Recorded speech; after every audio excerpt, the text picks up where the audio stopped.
பெங்களூரில் போயிட்டு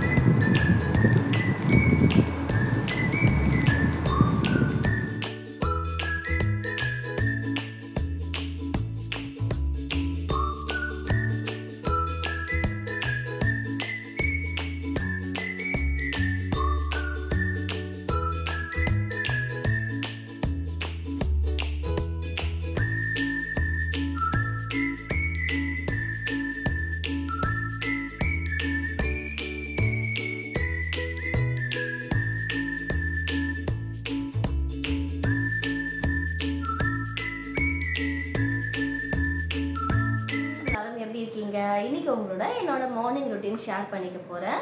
ஸோ இந்த வீடியோவில் செம்ம டேஸ்டான யூனிக்கான ரெசிபிஸ், குட்டி குட்டியான கிச்சன் டிப்ஸ் ப்ளஸ் எனக்கு கிடைச்ச ஒரு கிஃப்ட், இந்த மாதிரி நிறைய விஷயம் இருக்கும். ஸ்கிப் பண்ணாமல் ஃபுல்லாக பாருங்கள். சின்ன மறக்காமல் லைக் பண்ணிக்கோங்க. ஸோ ஃபர்ஸ்ட் டைம் பார்க்குறீங்க அப்படின்னா நம்ம சேனலை சப்ஸ்கிரைப் பண்ணணும். ஓகே, சப்ஸ்கிரைப் பண்ணிக்கோங்க.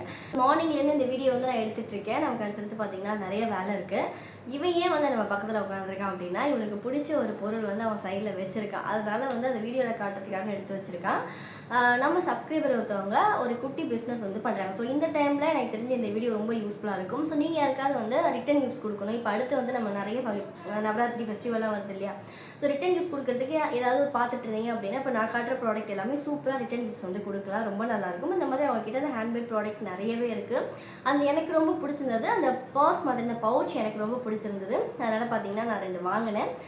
அவங்க அழகாக என்ன வந்து உங்களுக்கு டிசைன் பிடிக்கும்னு கேட்டு எனக்கு பண்ணி கொடுத்துருந்தாங்க. சூப்பராக இருந்துச்சு. அண்ட் இவனுக்கு பிடிச்ச ப்ராடக்ட்டும் பார்த்தீங்கன்னா அது உள்ளே இருக்குது, டாய் மாதிரி.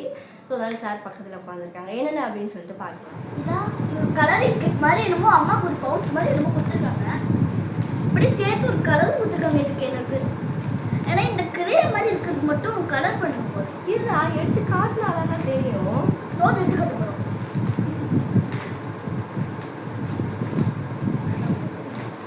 இதான் அந்த பவுச்சஸ். ஸோ நவராத்திரிக்கு ரிட்டன் கிஃப்ட்ஸ் வேணும்னா ஸோ இந்த மாதிரி கூட நம்ம கொடுக்கலாம்.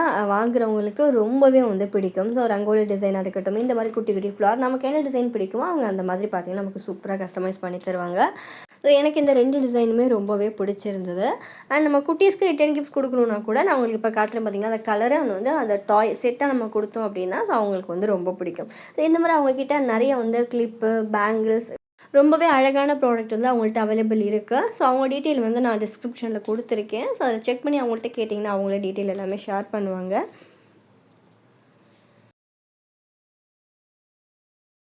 கலர் பண்ணி உங்களுக்கு காட்டுறேன். ஆனால் பிஃபோர் லைக் அண்ட் சப்ஸ்கிரைப். இதெல்லாம் நான் சொல்லி கொடுக்கலங்க, அவன் நான் சொல்கிறான். ஓகே, அவள் கலர் பண்ணிவிட்டு வந்து உங்களுக்கு காட்டுறேன் அப்படின்னு சொல்லியிருக்கான். மேக்னெட் இருக்குது, ரொம்ப நல்லா இருக்குங்க. ஸோ குட்டீஸ்லாம் பார்த்தீங்கன்னா இப்போ நம்ம ரிட்டன் கிஃப்ட் கொடுக்குறோன்னா ஸோ இந்த மாதிரி காம்போ கூட கொடுக்கலாம். கொஞ்சம் டிஃப்ரெண்ட்டாக இருக்கும்.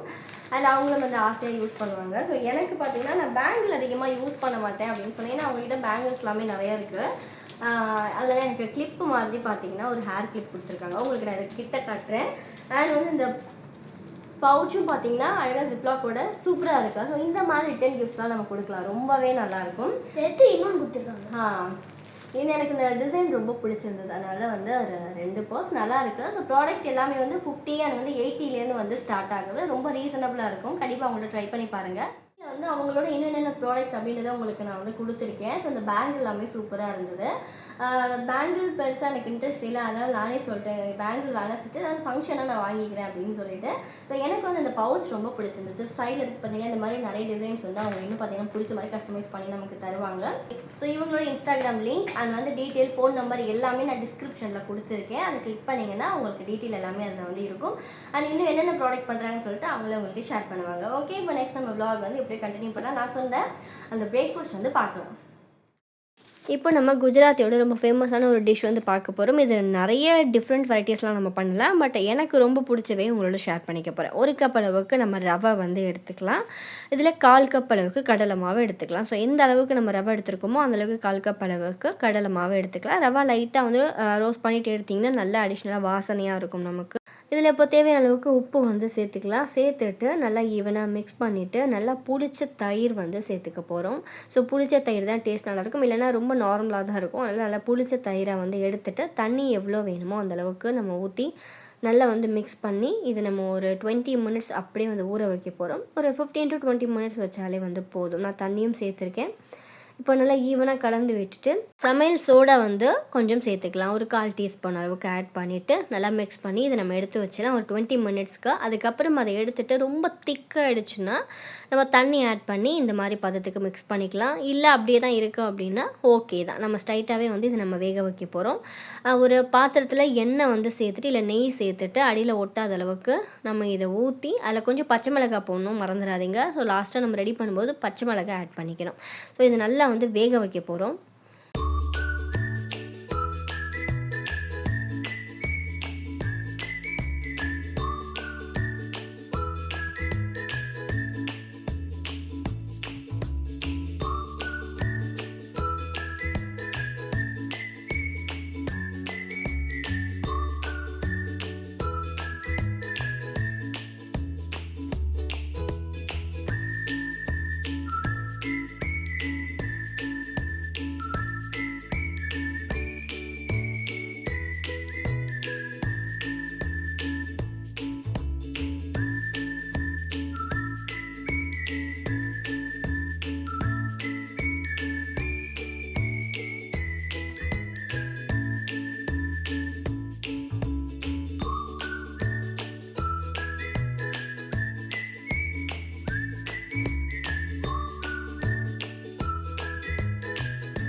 பட்டரில் நம்ம துருவி வச்சிருந்த கார்லிக் ஆட் பண்ணிவிட்டு சில்லி ஃப்ளேக்ஸ் போட்டுட்டு அடிஷ்னலாக உங்களுக்கு ஏதாவது ஸ்பைசஸ் வேணும்னா நம்ம ஆட் பண்ணிக்கலாம். நான் கொஞ்சம் ஆரிகானோ சேர்த்துருக்கேன். இது அடிஷ்னல் ஒரு ஃப்ளேவருக்காக தான். சீஸும் நான் ஆல்ரெடி தூவி நல்லா வந்து ஹீட் பண்ணிவிட்டேன். இது வந்து ஒரு 20 மினிட்ஸ் நல்லா வேகணும். அதுக்கப்புறம் நம்ம எடுத்து வச்சிருந்த கார்லிக் கொஞ்சம் சால்ட் ஆட் பண்ணிவிட்டு அந்த பட்டரோடு சாப்பிடும்போது அந்த ஃபுட் அவ்வளோ நல்லாயிருக்கும். ஸோ எனக்கு வந்து டோக்லா இந்த மாதிரி சீஸியாக சாப்பிட்றது ரொம்ப பிடிக்கும். பூண்டு சட்னியோடு சாப்பிடும்போது டேஸ்ட் ரொம்பவே நல்லாயிருக்கும். ஸோ மிஸ் பண்ணாமல் மார்னிங் ஒரு நாள் பிரேக்ஃபாஸ்ட்டுக்கு பூண்டு சட்னியோட டோக்லா ரெடி பண்ணி பாருங்கள். அண்ட் ஒரு பொடி ரெடி பண்ண போகிறோம். பருப்பு பொடி சாதத்தில் கலந்து சாப்பிட்ற மாதிரி நல்ல வாசனையாக சூப்பராக இருக்கும். அதுக்கு ஒரு கப் அளவுக்கு பாசி பருப்பு வந்து எடுத்துக்கலாம். அண்ட் அதே கப்பில் 1 கப் அளவுக்கு துவரம்பருப்பு வந்து எடுத்துக்க போகிறோம். கொஞ்சம் அம்மா துவரம்பருப்பு எக்ஸ்ட்ரா ஆட் பண்ணியிருக்காங்க. நல்லா வந்து ட்ரை ரோஸ்ட் தான் பண்ணணும். வாசனை வர அளவுக்கு நம்ம வறுத்து எடுத்துக்கலாம். இதில் அடிஷ்னலாக இன்னும் நம்ம என்னென்ன சேர்க்க போகிறோன்றதை உங்களுக்கு நான் சொல்கிறேன். பூண்டு எவ்வளோ வேணும் அந்த குட்டி கப்பில் நான் உரிச்சு எடுத்து வச்சுருக்கேன். அதையும் நல்லா தட்டி எடுத்துக்க போகிறோம். இப்போ கடலைப்பருப்பு நல்லா வந்து ரோஸ்ட் ஆகிடுச்சு. இதையும் நம்ம எடுத்து வச்சிடலாம். அண்ட் காரத்துக்கு தேவையான அளவுக்கு மிளகாயும் சேர்த்துட்டு நம்ம நல்லா வந்து ஃப்ரை பண்ண போகிறோம்.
அண்ட் இப்போ நான் காட்டின எல்லாத்தையுமே சேர்த்து உப்பும் சேர்த்து நல்லா அரைச்சிட்டோம் அப்படின்னா செம்ம டேஸ்ட்டான பருப்பு பொடி ரெடி ஆகிடுச்சு. நல்லா சுட சுட சாதமில் நெய் சேர்த்து இந்த பொடி போட்டு சாப்பிட்டோம் அப்படின்னா டேஸ்ட் ரொம்ப நல்லாயிருக்கும்.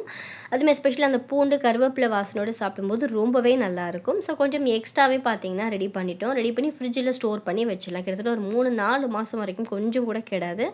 ஸோ பொடி அவ்வளோ வாசனையாக ரொம்ப ரொம்ப நல்லாயிருக்கு. கண்டிப்பாக இதையும் ட்ரை பண்ணி பாருங்கள். வீடியோ நான் இதோட முடிச்சுக்கிறேன். நெக்ஸ்ட்டு சூப்பரான vlog-ஓட உங்களை மீட் பண்ணுறேன். இந்த vlog பிடிச்சா லைக் பண்ணிவிட்டு நம்ம சேனல் ஃபர்ஸ்ட் டைம் பார்க்குறீங்கன்னா ஃபாலோ பண்ணிக்கோங்க. பை. தேங்க்ஸ் ஃபார் வாட்சிங்.